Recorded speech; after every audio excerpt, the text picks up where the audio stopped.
This Dynamite sauce is so addictive. Once you try it, you'll want it on everything.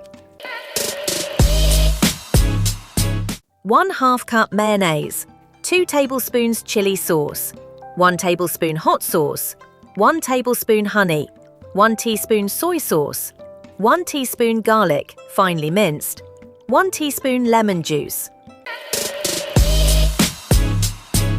First, take a clean bowl and add mayonnaise as your creamy base. Now add chili sauce and hot sauce. This is where the dynamite kick comes from. Mix it gently. Next, add honey to balance the heat with a slight sweetness. Then pour in soy sauce for that deep umami flavor. Add finely minced garlic and fresh lemon juice. This gives the sauce a fresh, zesty punch. Now mix everything really well until smooth and creamy. No lumps, just a silky, spicy texture. Your homemade Dynamite sauce is ready, perfect for fried chicken, shrimp, burgers, or even fries.